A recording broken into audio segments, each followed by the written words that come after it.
پگڑی والے بھکاری کی دہاڑی لگی ہوئی ہے، تو اپنے پیسوں کو ضائع نہ کرے، دہاڑیاں کوئی کام کرے، محنت کر لے۔ جو سارا دن بیٹھ کے مائک کے اوپر وہ کرے گا، بھائی اس نے کھانا ہے نا، اس نے کھانا نہیں، اس نے پینا نہیں، اس نے اپنے بیوی بچوں کے لیے رزق نہیں کمانا۔ جو سارا دن، آپ خود سوچیں، جو سارا دن کیے پہ بیٹھا ہے، اس کو کون پیسے دے رہا ہے؟ اتنا امیر آدمی ہے، سارا دن بیٹھا رہے گا، ہاں مجھے تو آ رہا ہے، میری زمینوں سے پیسہ آ رہا ہے، کہ زمیندار کو دیکھے نہیں کرے گے۔ غریب بندہ بیٹھا ہوتا ہے، تو وہ کہاں سے کما رہا ہے؟ وہ اسی گلے سے کما رہا ہے۔ بھائی یہ آپ کی کمائی اس کے رزق کا ذریعہ ہے، اس کی روزی کا ذریعہ ہے۔ یہ بالکل ایسے ہی کہا کہ یار میں ایک نوکر رکھنا چاہتا ہوں، لیکن میں نوکری میں یہ ہے کہ صرف تجھے 3 وقت کا کھانا دوں گا، لیکن کھانا ایک ہی ہوگا، مزیدار۔ لاہور کا بندہ تھا، اس نے کہا چلو جی آج کل مہنگائی بڑی ہے، فی الحال کہیں نوکری نہیں مل رہی، میں اسی کی نوکری کر دیتا ہوں، چلو کھانا تو مل رہا ہے، بھوکا تو نہیں مروں گا۔ تو اس نے کہا کام کیا؟ اس نے کہا روز جا داتا دربار سے اپنے لیے بھی روٹی چاہ، میرے آستے ہی لنگر بھیجنا۔ تو یہ چل رہا ہے بھائی۔ تو اگر آپ نے ان تنظیمات کے فریب میں آ گئے اور ان کے گلے بھرے گئے، تو ہمارے یہاں ایسا کوئی رواج نہیں ہے۔ میں نے کوئی 15% پہ بندے نہیں رکھے ہوئے، 15% اس کا، پھر تحصیل لیول پہ جمع ہوگی، پھر 15% اس کا، 30% نکل گیا، پیچھے رہ گیا 60%، پھر ڈسٹرکٹ لیول پہ جاؤ گے، پھر وہاں پہ جو بیٹھے گی دفتر کے اخراجات ہیں، کوئی چائے پانی ہے، کوئی بجلی کا خرچہ ہے، تنظیم چل رہی ہے نا بھائی۔ تو ویلفیئر کا کام کیا ہوگا؟ کسی کی روزی روٹی کا؟ پھر پتہ کیا ہوتا ہے یہ کام؟ یہ جب سیلاب آیا تھا ہمارے پچھلے سال، یہ پنجاب کے علاقوں میں سیلاب آ گیا تھا، تو ہوا یہ تھا کہ بینر لگے ہوئے ٹرک کے اوپر، چاروں طرف بینر لگے ہوئے، تنظیم کے لیے فلانی تنظیم کا جناب یہ امدادی سامان جا رہا ہے، فلانی تنظیم کا امدادی سامان جا رہا ہے، بینر لگے ہیں، ویڈیوز بن رہی ہے، وہ گاڑی چل رہی ہے، اس کے اوپر سب لوگ کھڑے ہیں، ایسے ایسے کر رہے ہیں، وہ پگڑی ایک خاص رنگ کی باندھی ہوئی ہے۔ اچھا آگے 1 کلومیٹر کے بعد جناب وہ گاڑی رک گئی، بینر اترنے شروع ہو گئے، اندر دیکھا گاڑی خالی، ویڈیو بن رہی ہے، ویڈیو چل رہی ہے سوشل میڈیا پہ کہ فلانی تنظیم نے جناب اپنا سامان جو ہے سیلاب سے بچانے کے لیے بھیجا۔ آج 1.5 سال گزر گیا، 1.25 سال گزر گیا، تحریک بقا اسلام نے کیا کیا؟ ہم نے میٹنگ کی، کسی نے کہا چادریں جائیں، کمبل جائیں، تکیے جائیں، دالیں جائیں، راشن جائے، چاول جائیں، لیکن وہاں پر تحریک کے ساتھ منسلک لوگوں نے عقل کی بات کی۔ انہوں نے کہا حضور ہم نے دکھاوا کرنا ہے، ہم نے تو عند اللہ ماجور ہونا ہے، ہم نے ویڈیوز نہیں بنانی، ہم نے تصویریں نہیں لگانی، ہم نے سوشل میڈیا پہ نہیں لگانا۔ آپ کے پاس کتنے پیسے ہیں؟ میں نے بتایا کہ میرے پاس 5 لاکھ روپیہ ہے، اس میں 5 لاکھ روپے میں ہم نے کیا کیا؟ ہم نے 5,000 کے لفافے بنائے، 100 لفافے بنائے۔ ہم نے ہر خاندان میں جا کے خاموشی سے لفافہ کمایا۔ اب کچھ نے اعتراض کیا نہیں کہ وہ تو بات یہ ہے کہ وہ پھر مطلب اس سے کچھ بھی لے لے، وہ سنبھال کے رکھ لے۔ میں نے کہا رکھ لے نا سنبھال کے، کل کو اس نے گھر نہیں بنانا۔ اس کے بعد دال کے 2 کلو چنے کی دال پڑی ہوئی ہے، میں 1 کلو اور بھجوا دوں، اس کو چپل کی ضرورت ہو، اس کی بیٹی کا دوپٹہ سیلاب میں رڑ گیا ہو، اس بچی کو چادر کی ضرورت ہو، میں دال دے رہا ہوں، دال سے ردا پوری ہوتی ہے، حجاب پورا ہوتا ہے۔ انہیں دال صاف کرنے مکوال مسواک خریدنی ہے، ٹوتھ برش خریدنا ہے، میں جا کے لے رہا ہوں چاول، اس کے پاس پہلے چاول کے 2 پیکٹ پڑے۔ ہم کیوں فیصلہ کر رہے ہیں کہ تجھے کیا چاہیے؟ تم نے مدد کرنی ہے مدد کر دو، مجھے یہ بات صحیح نہیں۔ میں نے 5,000 روپے دیے، وہ بچا لے، اس نے گھر بھی تو بنانا ہے بعد میں۔ وہ خرچ نہ کرے، جو ضرورت آئے اس کا خرچ کرے، اس کی مرضی ہے، وہ پانی خریدے، دوائی خریدے، وہ سرما لے، وہ جوتی خریدے، وہ کپڑا خریدے۔ میں کون ہوتا ہوں کہ اس کو حکم دینے والا نہیں، میں امداد کروں گا، لیکن تو نے یہ لینا یہی ہے۔ یہ تو امریکہ والوں کی اور ان کی امداد ہو گئی نا کہ جی ہم امداد تو دے رہے ہیں لیکن تو نے کھانا نہیں کھانا، اس سے تو نے ہماری فیکٹری کا بنا ہوا صابن خریدنا ہے۔ یہ تو پھر دو نمبری ہوئی ہو، تو ہمارے ساتھ بے شمار قسم کی دو نمبریاں ہو گئی ہیں، لیکن ہمیں سمجھ تو آتا نہیں ہے۔ ایک ادارہ بن رہا ہے، پچھلے 13 سال سے میں دیکھ رہا ہوں اسی حالت میں، اس کے نام پہ چلتا چل رہا ہے۔ ہاں جی عمارت بن رہی آتے کسی کیسے یہ چلتا دیتا ہے، کوئی رک کے یہ نہیں پوچھتا کہ یار یہ 15 سال سے اس کی یہی حالت ہے، ہم روز پیسہ دے کے جاتے ہیں، جاتا کس کے پیٹ میں ہے؟ بھئی سارا دن 4 بندے کھڑے ہوئے ہیں، انہوں نے روزی روٹی نہیں کرنی، ان کو 30,000 روپے مہینہ گھر نہیں لے کے جانا، تو 1,20,000 اگر جمع ہو گیا وہ تو ان کے گھروں میں چلا جائے گا، مسجد پہ کیا لگے گا، مدرسے پہ کیا لگے گا؟ تو یہ جو گلے پڑے ہوئے ہیں آپ کی دکانوں پہ، عذرائے کرم، اس کا کانسیپٹ یہ ہے کہ جو دکان والا ہے اگر وہ سمجھے کہ صدقہ اس کے رزق میں برکت دے گا، تو میں کہتا ہوں زیادہ نہیں، 20 روپیہ روزانہ جب دکان کھولے اللہ کی رضا کے لیے، اس کے رسول کی رضا کے لیے گلے میں ڈال دیں۔ اس گلے میں کوئی کمیشن نہیں ہے، یہ بے لوس کرتا ہے۔ یہ بچہ میرے ساتھ آیا ہے جس نے اس دفعہ گلوں کو کھولا ہے، کدھر ہے بھائی؟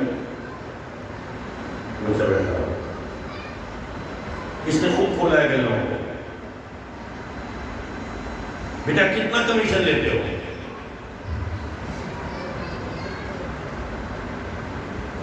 آپ کے سامنے بڑھا بیٹھ جاؤ۔ یہ ہمارا سسٹم نظام ہی نہیں ہے۔ بڑے لوگوں نے مجھے کہا کہ آپ یہ نظام کرتے ہیں آپ کا سسٹم چل پڑے گا۔ دکاندار کا بھی کمیشن ہوتا ہے بھائی، دکاندار کا بھی اتنے پیسے، ایسی تنظیمیں بھی ہیں۔ تو یہ پتہ نہیں ہم کیا کر رہے ہیں، دین کو ہم نے کارپوریٹ۔ آپ یہ سوچو کہ اس ملک میں 2.5 لاکھ بندہ اسلامی بھیک مانگنے پہ لگا ہوا ہے، یعنی وہ کوئی پروڈکٹیو کام نہیں کر رہا، کوئی تعمیر نہیں کر رہا، کوئی اینٹ نہیں بنا رہا، کوئی سیمنٹ کی فیکٹری میں نہیں ہے، کوئی اناج نہیں اگا رہا، کوئی ہل نہیں چلا رہا، بھیک مانگ رہا ہے۔ بھیک مانگنے والے یہ سارا یہی چل رہا ہے سلسلہ کہ جی بڑا کرم ہے، بڑا فضل ہے، یہ تو جی بڑی زبردست جماعت ہے، آ جاؤ اس میں شامل ہو جاؤ، ہم بھی بھیک مانگتے ہیں، تم بھی بھیک مانگو۔ 20 لاکھ بندہ جماعت کا اکٹھا ہو جاتا ہے جب کوئی تبلیغی اجتماع، سارے بھیک مانگے، سارے ہجروں کی طرح بیٹھے ہیں، کبھی کوئی سٹانس نہیں لیا، کبھی ملک کے اندر کوئی آفت آئی، بلا آئی، کوئی قدغن لگی، کوئی فتنہ اٹھا، یہ چپ، یہ تنظیمیں چپ، ان کے ہونٹ مہر بلند، ان کی زبانوں پہ تالے بول رہے ہیں۔ تو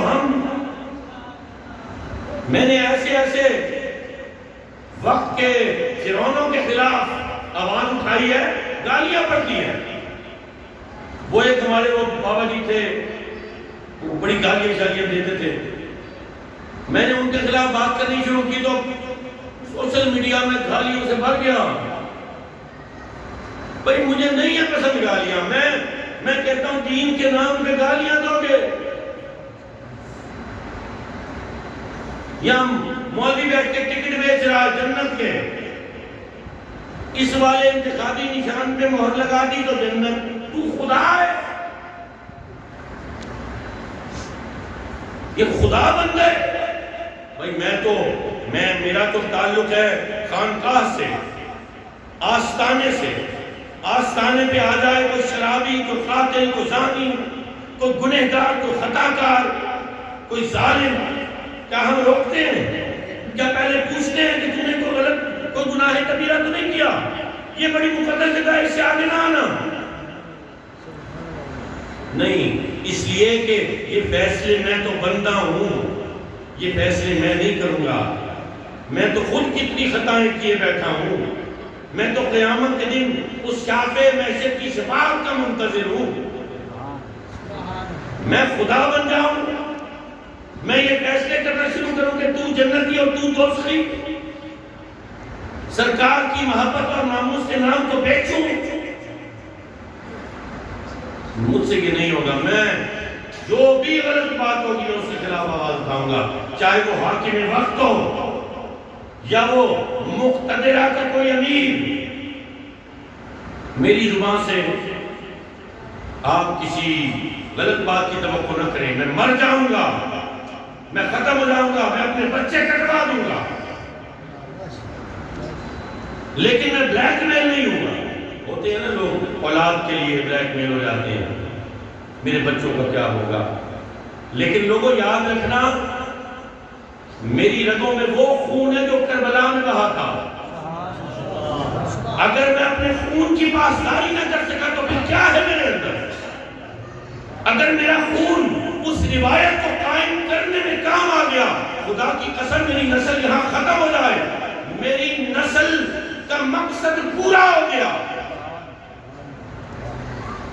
نام حسینیت کے اور بچے کٹے غریب کے، میرا کوئی بچہ مزمحل نہ ہو جائے، میرے بیٹے نے تو لیڈری کرنی ہے، میرا بیٹا تو حاکم بنے گا، میں نے جتنی لیڈری کرنی تھی لیڈری کر لی، اب آپ کی باری ہے، لیڈر وہ ہوتا ہے جو لیڈر بنا دے، میرے نبی نے کیا لیڈر نہیں بنائے؟ بھئی تم دیکھو صدیق اکبر جیسا لیڈر، بھئی کون سی یونیورسٹی کا پڑھا ہوا تھا؟ ہارورڈ یونیورسٹی کا، پرنسٹن یونیورسٹی کا، آسٹریلیا کی ایڈنبرا کی، کوپن ہیگن کی کسی بڑی شہرت یافتہ یونیورسٹی کا، آکسفورڈ یونیورسٹی برطانیہ کا، یا قاہرہ میں جو الازہر ہے وہاں کا، یا جامعہ کراچی کا، یا قائد اعظم یونیورسٹی اسلام آباد کا، یا بہاؤالدین سکریہ یونیورسٹی ملتان کا، کوئی یونیورسٹی نہیں، اور میرے آقا کے جانے کے بعد، پردہ فرما جانے کے بعد پوری امت کی ذمہ داری، اور کیا کیا چیلنجز آئے ہیں، فتنہ ارتداد، یعنی لوگ دین چھوڑ رہے ہیں، جیسے ہی سرکار نے پردہ فرمایا لوگوں نے دین چھوڑنا شروع کر دیا، واپس کافر ہونا شروع ہو گئے، مسلمان جو تھے کلمہ پڑھے بیٹھے تھے، انہوں نے کہا نہیں اب اس کا مستقبل نہیں ہے، اب ہم دوسری موقع پرستش ہے۔ یہی وجہ ہے کہ بعض روایات ایسی ہے جو تابعیوں سے روایت ہے۔ تابعی کسے کہتے ہیں؟ تابعی کہتے ہیں وہ چھوٹے بھائی میرا نہیں ہے، یہ کام منتظمین کا ہے۔ آپ مخل ہوئے، آپ ساری اچھی بڑی بات چیت ہو رہی تھی، آپ نے سب ڈسٹرب کر دیا۔ پیچھے والے پیچھے والے یار یہاں بات مانگ لیتے ہیں، پیسے مانگ لیتے ہیں، اس کی مدد کر دینا، آپ اٹھو، آپ پیچھے چلے جاؤ، آپ مخل نہ ہو، پیچھے والے آپ کو ان کو ضرورت ہے، ان کو آپ پیسے حق چار یار